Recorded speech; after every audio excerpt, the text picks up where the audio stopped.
অয়নের সময়টা কিছুদিন ধরেই ভালো যাচ্ছে না। বাড়িতে পরীক্ষা নিয়ে বাবা মার সাথে অশান্তি, আর ওদিকে রিয়ার সাথে বাইরে বন্ধুদেরকে বাইরেরটা বলা গেলেও বাড়িরটা কাকে বলবে ভেবে না পেয়ে একা চাপার চেষ্টায় ভুগছে। অয়ন মানে আমাদের এই সিরিজের মেন চরিত্র অয়নাংশু সেন এবারে ক্লাস 11 থেকে 12তে উঠেছেন বেশ কবার ফেল করার পর। তাই তার বাবা তাকে 8 জন গৃহশিক্ষকের ব্যবস্থা করে দিয়েছেন যাতে তার সোনার টুকরো ছেলেটি এবার উচ্চমাধ্যমিকে উতরে যায়। কিন্তু তিনি এটা জানেন না যে তার এহেন আয়োজনে তার হবু ছেলের বউ নিতান্তই অতিষ্ঠ হয়ে উঠেছেন।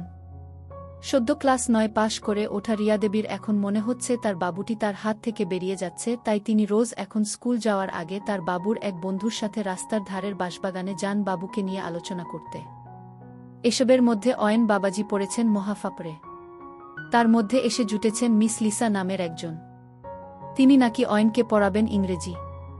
এতদিন প্রণব বাবুর দয়ায় সেটায় নম নম করে অয়ন দিব্যি উত্তরে যেত, কিন্তু তার বাবার মনে হয়েছে এই নিতান্ত অপগণ্ড ছেলেটির জন্য আরও একটি দরকার। যাই হোক, সন্ধে বেলায় যখন তিনি এসে দরজার সামনে দাঁড়ালেন ততক্ষণে অয়ন আর অয়নের ছোট ভাই দুজনেই লাফিয়ে উঠল মনে মনে।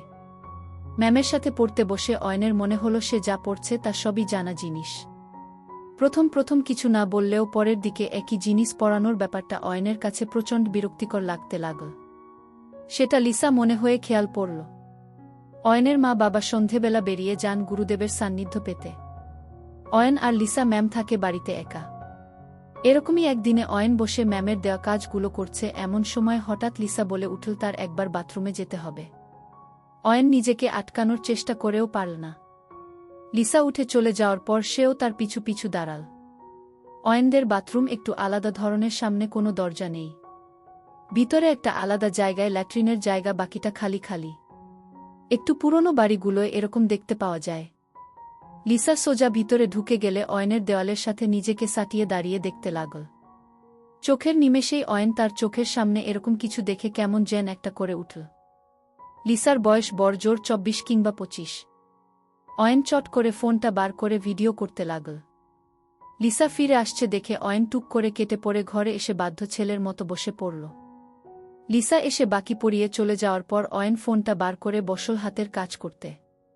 লিসার বাইরে বেরিয়ে মনে পড়ল আজকে ফিস দিয়েছিল অয়ন, সেটা নেওয়া হয়নি। দরজা এমনি বাইরে থেকে দেওয়া আর নাড়াতে ব্যস্ত অয়নের না আটকানোয় লিসা সোজা ঘরের পাশে এসে দাঁড়াল। জানলা দিয়ে খাটের দিকে চোখ পড়তে থমকে গেল। বাবা কি বড় এইটুকু ছেলেটার, মনে মনে বলে উঠল। কিন্তু নিজের সাথকে সামলে বাইরে থেকে ডাকল অয়নের নাম ধরে। অয়ন চমকে উঠে ছিটকে গিয়ে সামলে নিয়ে ভয়ে ভয়ে জবাব দিল, হ্যাঁ দিদিভাই বলুন। একটু আসব। একটা জিনিস ভুলে গেছি, লিসা বলল। হ্যাঁ আসুন, অয়ন বলল। লিসা এসে খামটা নিয়ে মুচকি হেসে চলে গেল। কিছুদিন পর অয়ন নিজের ঘরে বসে আছে। পাশের ঘরে বাবা মা বেশ জরুরি কিছু বলছেন, তার আওয়াজ পেয়ে অয়ন কান পাতল। বাবা, না এই মেয়ের দ্বারা হবে না। শুধু শুধু। মা, কেন আবার কি করল? বাবা, সুভাষ বল এ নাকি কাজের এদিকে এবারের ইউনিটেও বাবু ধেরিয়েছে। ভাবছি এই মাসটা বলে ছাড়িয়ে দেব। ওই প্রণবাবুই থাক। মা, আচ্ছা যা ভালো বোঝ। বাবুকে একবার জিজ্ঞেস করো। ও অয়ন আর কিছু বলল না। এমনিও তার খুব একটা লাভ তার হয়নি, তাই কি হলো না হল তাতে তার কিছু এসে যায় না। সেদিন পড়াতে এসে লিসার মুখ ভার।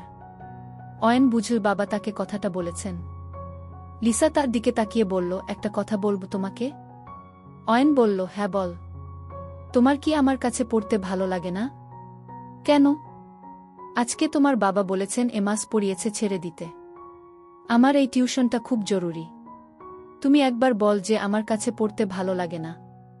না, তা না আসলে মাথায় থাকে না কিছু, যা পড়ি ভুলে যাই। তুমি একবার বলবে? তাহলে এটা যাবে না। আমি আর বলে কি করব? একবার বল না। যা বলবে তাই করব। যা বলবো তাই। বিশ্বাস হচ্ছে না? আচ্ছা চোখ বন্ধ করো। মানে? করোই না। অয়ন চোখ বন্ধ করল। তারপর লিসা যেটা যে কাজ করল, অয়ন নিজেকে বিশ্বাস করতে পারছে না। লিসার সাথে বেশিক্ষণ পারল না অয়ন। অল্পক্ষণের মধ্যে এলিয়ে গেল। লিসা অয়নের উপর শুয়ে বলল, এবার বলবে তো? অয়ন একবার মাথা নাড়ল। এই তো লক্ষ্মী ছেলে, বলে লিসা খিল খিল করে হেসে উঠল। পরদিন সকালবেলা বাবা অফিস বেরিয়ে যাওয়ার পর মায়ের কাছে গিয়ে দাঁড়াল অয়ন। মা পিছন না ফিরেই জিজ্ঞেস করলেন, কিরে বাবু, কিছু বলবি? অয়ন আস্তে আস্তে বলল, হ্যাঁ, আসলে সেদিন তোমরা বলছিলে দিদিভাইকে ছাড়িয়ে দেবে। মা বললেন, হ্যাঁ, আমি কিছু বলিনি, যা বলার তোর বাবাই বলেছেন। কেন, তুই কি চাস? প্রণব বাবুর ব্যাচে অনেক লোক, ঠিক করে বুঝতে পারি না, তার চেয়ে দিদিভাই বাড়ি এসে দেখিয়ে দেয়, সেটা তাও একটু বুঝতে পারি। আর এবারের ইউনিটে তো সবাই খারাপ করেছে। সুধাও কম পেয়েছে বলে অয়ন থামল। অয়নের মা কিছুক্ষণ থেমে তারপর বললেন, আচ্ছা তুই এখন যা, আমি কথা বলে দেখব। অয়ন নিজের ঘরের দিকে যেতে যেতে মনে মনে ভাবতে লাগল, এবার লিসাকে কতভাবে কাজ করা যায় সেটা ভাবতে হবে। লিসাকে এবার থেকে তার হাতের পুতুল বানাতে হবে। রিয়ার দৌলতে অয়নের কাজের হাতে খৃ হয়ে গেছে, আর ব্যাপারগুলো বোঝেও। বিকেলে স্কুল থেকে ফিরে এসে মাঠে গিয়ে দেখল রিপন বসে আছে। অয়ন বেছে বেছে তার পাশের জায়গাটায় বসল। তারপর বাকিদের হাতের ইশারা করতে তারা একটু সরে গেল। বয়সে কিছু বড় আর বর্ষর চেহারার জন্য অয়নের এদের মধ্যে নেতা গোছের একটা ভাব আছে। তারপর রিপনকে সোজা জিজ্ঞেস করল, কিরে, আমার গার্লফ্রেন্ডকে শেষে বাঁশবাগানে নিয়ে যাচ্ছিস? রিপন প্রথমে ব্যাপারটা বুঝতে না পেরে একটু তাকিয়ে রইল, তারপর অয়নের দিকে তাকিয়ে বলল, নাহ, কি বলছিস ভাই, আমি কিছু করিনি। এসব বলতে বলতে সামনে বাপ্পা এসে দাঁড়াল। বাপ্পা হচ্ছে অয়নের বয়সী, দুজনে একসাথে বড় হয়েছে। বাপ্পা বাবার ঝেড়ে কলকাতা থেকে একটা পাঞ্চার কিনেছে নতুন। সেটা একবার বিকেলের আলোয় ঝলসিয়ে বলল, ভাই সত্যিটা বলে দে, না হলে অনেক ঝামেলা আছে। এবার রিপন কেঁদে ফেল, বাপ্পা, অয়ন ভাই ছেড়ে দে, ভুল হয়ে গেছে ভাই, আর কখনো হবে না।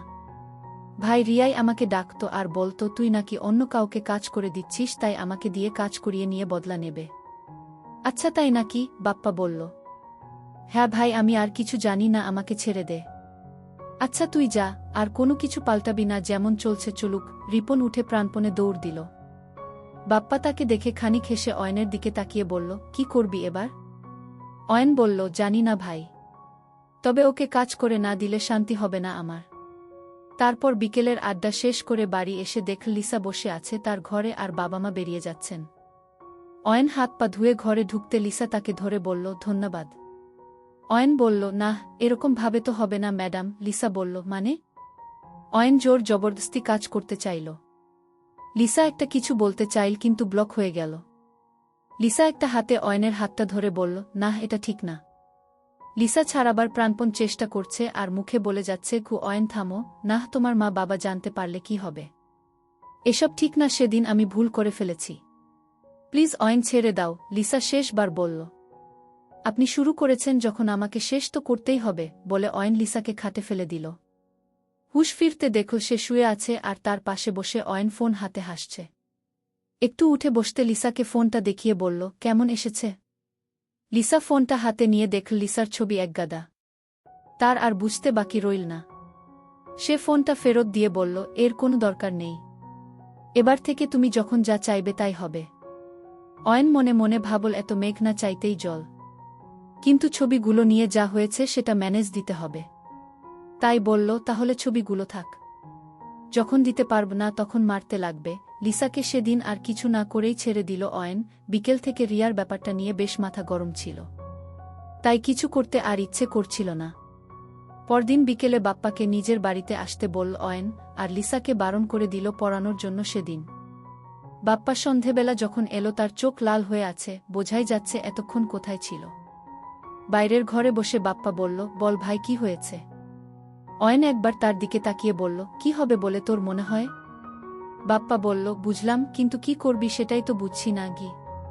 অয়ন বলল, রিয়ার মায়ের ব্যাপারে কি জানিস? বাপ্পা একবার ভালো করে অয়নকে মেপে বলল, তুই রীতা কাকিমাকে কাজ করে দিবি? অয়ন একবার হেসে উঠে বলল, কই, সেসব তো কিছু বলিনি আমি। বাপ্পা মাথা নেড়ে বলল, ঠিক আছে, বলতে থাক। অয়ন বলতে শুরু করল, আমাদের মোড়ের মাথার দোকানে যে নাপিতটা আছে, নিমাই নাকি যেন নাম, রীতা তাকে নিয়ে এক জায়গায় কাজ করতে যায়, যেমন মা তেমন মেয়ে আর কি। নিমাই এর বাড়িতে ছেলেবু আছে, বাকিটা তুই বুঝে নে কি। বাপ্পা কিছুক্ষণ ভেবে বলল, তুই জায়গা বল, আমি খোঁজ এনে দেব। কিন্তু তুই এত কিছু জানলি কি করে?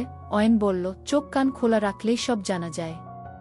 আর একটা কাজ কর, এই নাপিতটার নাম্বারটা জোগাড় করে দে। বাপ্পা একটা ঢোক গিলে বলল, হয়ে যাবে। পরের কয়েকদিন এই কাজে কেটে গেল। জানা গেল রীতা দেবী তার সান্ধ্বনাগরকে নিয়ে মাঠের ধারের পৌর বাড়িতে কাজ করতে যান। সেই মতো নাপিতের কাছেও ফোন চলে গেল। তারপর একদিন দুই বন্ধু হাজির হল সেই বাড়িতে বিকেলবেলা। বিকেল গড়িয়ে সন্ধে হল, ভাঙা জানালাগুলো দিয়ে হালকা চাঁদের আলো ঘরটাকে আলো আধারিতে ভরিয়ে দিল। যথাসময়ে রীতা দেবী এসে হাজির হলেন। সেই আবছা আলোতেই ডাকলেন, কি নিমাই, কই তুমি? সাথে সাথে তার পিছন থেকে দুটো পুরুষ্ট হাত এসে ধরল। এরপর যা ঘটল তা একেবারেই আশা করেননি রীতা। কে তুমি? ছেড়ে দাও আমাকে, বলে চিৎকার করে উঠল রীতা।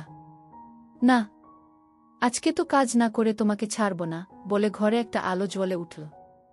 সেই আলোয় রীতা দেখল তাকে আষ্টেপৃষ্টে ধরে আছে তারই মেয়ের বন্ধু অয়ন। একই তুমি? ছেড়ে দাও, তোমার মা বাবাকে আমি বলবো।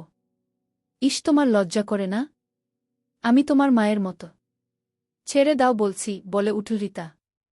আমার মা আপনার মতো অন্যকে দিয়ে কাজ করিয়ে নেয় না, তাই ভুলেও ও কথা বলবেন না। তারপর সোজা খুতুইকিতে নেমে এসে বলল, আমরা তোর আর তোর নাগরের সব কাণ্ড প্রমাণ নিয়ে রেখেছি। যদি তুই কিছু করিস এই গোটা মাধবপুরের লোকে তা টিভিতে দেখতে পাবে। সেটা কি চাস? না, এরকম কর না, আমার এরকম সর্বনাশ কর না, বলে শেষ চেষ্টা করল রীতা। কিন্তু তাতে কোনো কাজই হল না। অয়ন ধাক্কা দিয়ে রীতাকে মাটিতে ফেলে দিল। বাপ্পার দিকে তাকিয়ে বলল, তোকে কি আমি ওখানে দাঁড়িয়ে হাতের কাজ করতে বলেছি? বাপ্পা ইশারা পেয়ে এগিয়ে এলো। দুজন মিলে একসাথে কাজ শুরু করে দিল। বাপ্পা বলল, এটা তো হলো, এবার? অয়ন ক্লান্ত গলায় বলল, এটাকে আগে বাড়ি নামিয়ে দিয়ে আয়, তারপর একে এর মেয়ের সাথে একসাথে কাজ করে দিব। তবে আমার নাম অয়ন সেনগু। কথাটা শুনে রীতার যত না বেশি ঘেন্না লাগল তার চেয়ে বেশি একটা আনন্দ তাকে ভরিয়ে দিল। অয়ন রীতাকে বাপ্পার বাইকে তুলে নিজে সাইকেল নিয়ে বাড়ির দিকে এগোল। পরের দিন স্কুলে যাওয়ার পথে রিয়ার সাথে দেখা হল। স্বাভাবিক কথা ছাড়া আর অন্য কোনো কথা হল না। স্কুলে গিয়ে বাপ্পার সাথে দেখা হওয়ার পর বাপ্পা আর সে হেসে কাটিয়ে দিল কিছুটা। তারপর জিজ্ঞেস করল, কাল নামাতে গেলি কি হল? ওর সারা রাস্তা আর চলার অবস্থায় ছিল না, বলে বাপ্পা একবার পাশে তাকাল। পাশ কখন সুধা এসে দাঁড়িয়েছে সে খেয়াল দুজনের কেউই করেনি। দুজনে সে বিষয়ে খেয়াল না করে যে যার কাজে চলে গেল। বিকেলে ফিরে আজকে লিসার কথা মনে পড়ল। বাড়ি ফিরতে লিসা ঘর থেকে এসে ধরল অয়নকে। তার কিছুক্ষণের মধ্যেই দুজনের জামা কাপড় মাটিতে পড়ে রইল। তারপর ওয়াশরুমের দিকে গেল। বাথরুমে লিসা বসল আগে, তারপর অয়ন। কি ব্যাপার অয়ন বাবু? সেদিন পর থেকে আজকে বেশ ক্লান্ত লাগছে, জিজ্ঞেস করল লিসা। তোমাকে দেখিনি তাই, অয়ন বলল। থাক হয়েছে, অত প্রেম দেখাতে হবে না। তাই এতদিন কত মিস করেছি তোমাকে বলতে পারবো না, আজকে পুরো শেষ করতে হবে। আচ্ছা, এখন শুধু দুজনের হাঁপানির আওয়াজ আর বাইরে সদ্য বৃষ্টির শব্দ শোনা যেতে লাগল। কিছুক্ষণ পর অয়ন পাশে তাকাল। লিসা তার দিকে তাকিয়ে আছে। তার ঠোঁটের একপাশ দিয়ে অয়নের পুরুষত্বের প্রমাণ গড়িয়ে পড়ছে। সরি। অয়ন লিসার চুলে হাত বোলাতে বোলাতে বলল। কেন? লিসা জিজ্ঞেস করল। বড্ড বেশি রাফ হয়ে গেছিলাম। তোমার কষ্ট হয়েছে? না, একটুও না। শেষে একটু শ্বাস নিতে অসুবিধা হচ্ছিল, কিন্তু তুমি আমাকে আজকে যা তৃপ্তি দিয়েছ তার জন্য এইটুকু সহ্য করতে আমার অসুবিধা নেই, বল লিসা। লিসারানী, এই তো সবে শুরু, এখনো সারা রাত আছে। আচ্ছা, এই বয়সেই এত? চল ফ্রেশ হয়ে খেয়ে নি, তারপর দ্বিতীয় রাউন্ড হবে গু। আচ্ছা, বলে লিসা উঠে বাথরুমের দিকে পা বাড়াল। সন্ধেতে খাবার অর্ডার দিয়ে এনে নিয়েছিল, সেটা প্লেটে ঢেলে তারপর বাপ্পাকে দিয়ে আনানো একটা দামি বিদেশি লাল পানির বোতল থেকে কিছুটা দুটো গ্লাসে ঢেলে বসল অয়ন। লিসা বাথরুম থেকে বেরিয়ে এসে দাঁড়াল অয়নের সামনে। অয়নের চোখের পাতা পড়ল না। কি অসাধারণ সুন্দরী লিসা! লিসা এগিয়ে এসে তার পাশের চেয়ারটা টেনে বসতে যেতে অয়ন তাকে বাধা দিল। কি আমাকে বসতে দেবে না? লিসা করুণ মুখ করে অয়নকে বলল। না, ওখানে না সুন্দরী, এখানে, বলে নিজের কোলের দিকে দেখাল। লিসা একবার হেসে অয়নের কোলে বসল। তাতে আলাদাই অনুভূতি হল অয়নের। এবার লিসা অয়নকে জিজ্ঞেস করল, আর কাকে কাকে কাজ করে দিয়েছ বলো শুনি। আর সেরকম কেউ নেই, একজন ছিল কিন্তু এখন ঘেটে গেছে সব। আচ্ছা বল শুনি। কেন এত উৎসাহ কিসের? অয়ন একটু বিরক্ত হয়ে জিজ্ঞেস করল। বাহরে, যার সাথে এত কিছু করছি তাকে এইটুকু জানব না? আচ্ছা বলছি, বলে অয়ন তাকে রিয়ার কথা বলল। তোমারটা বল এবার, লিসাকে বলল অয়ন। আচ্ছা, বলে লিসা বলতে শুরু করল। লিসার প্রথম হাতেখড়ি তার মামাতো দাদার সাথে। তার দাদা যখন এখানে পড়তে আসে কলেজে তাকে ১৬ বছর থেকে টানা ২ বছর কাজ করে দিয়েছে। তারপর চাকরি পেয়ে চলে গেলেও বোনের খিদে সেই যে জাগিয়ে দিয়ে গেছিল তা আর থামেনি। তারপর একটা বয়ফ্রেন্ড থাকলেও ঠিক পোষায়নি লিসার। আগে এক জায়গায় পড়াতো কিন্তু সেখানে ছাত্রের বাবা তাকে একা পেয়ে জোর করে কাজ করতে চেয়েছিল বলে পালিয়ে এসেছে। অয়ন তাইতে বলেছিল, কেন দিতেই তো পারতে। নাহ, ইস এই মোটা লোক। কিছু নেই। নাহ, পারব না, লিসা উত্তর দিয়েছিল। আচ্ছা তাই বল, আমি ভাবলাম আবার এরকম অফার ছেড়ে দিলে কেন? তা এখন আমার সাথে আর কারটা? আর কারোর না।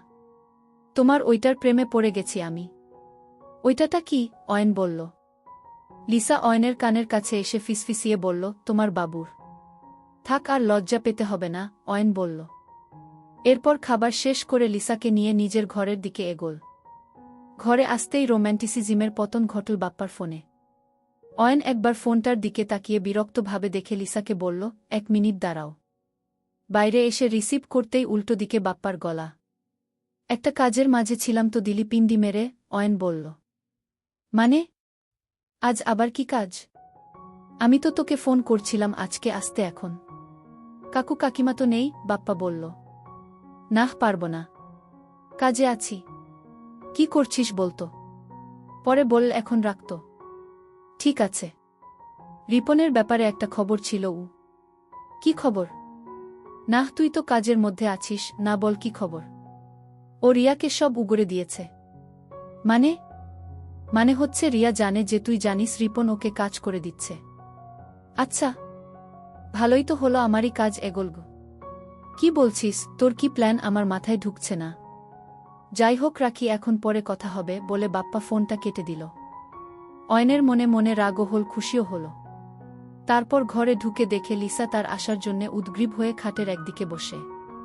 তার চোখগুলো বেশ লাল, চেহারায় হালকা ঝিম। লাল পানির নেশা ভালোই চড়েছে। অনেক দিন পর আজকে লিসা নিজের মনের মতো তৃপ্তি পেয়েছে। তাই ঘুমের মধ্যেও তার মুখের হাসি লেগে রইল।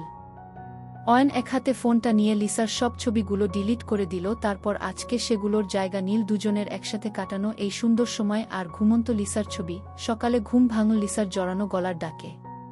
কালকে দুজনেই দুজনের অবস্থা খারাপ করে দিয়েছে। লিসার হাঁটতে অসুবিধা হচ্ছে আর অয়নের সারা পিঠ ঘাড়ে কাটার দাগ।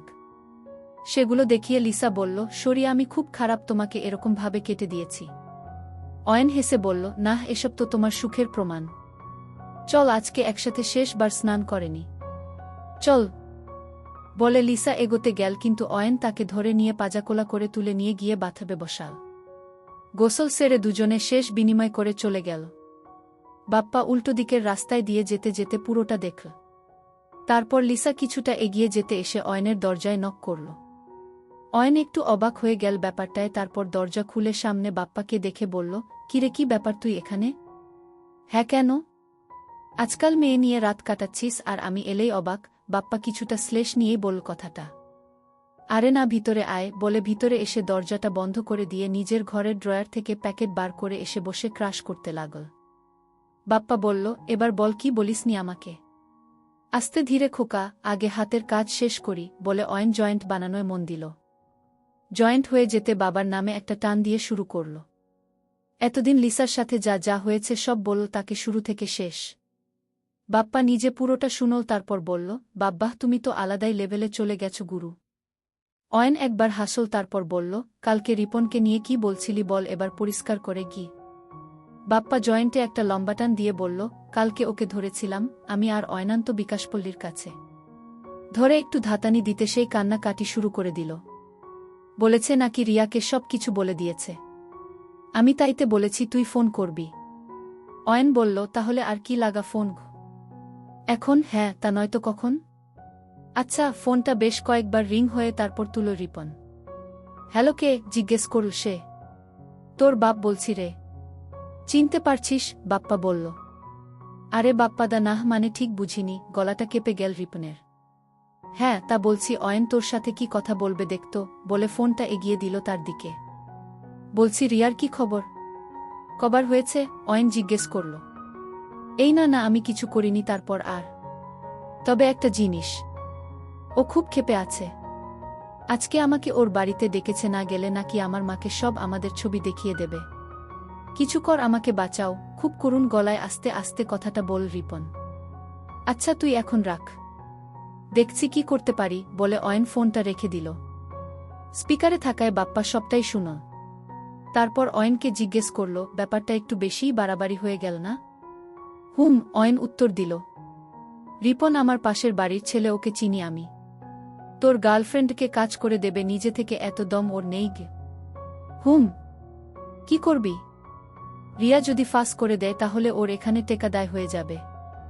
সময় হয়ে গেছে ওর খিদে ভালো করে মেটানোর, অয়ন বলল। তারপর বাপ্পাকে বলল, রেডি হয়ে যা, অনেক কাজ আজকে। বিকেলে যখন রিপন রিয়ার বাড়ির সামনে এসে দাঁড়াল তখন তার অবস্থা খারাপ। বাপ্পা আর অয়ন তাকে কথা দিয়েছে বাঁচাবে, কিন্তু দুজনের একজনেরও দেখা নেই।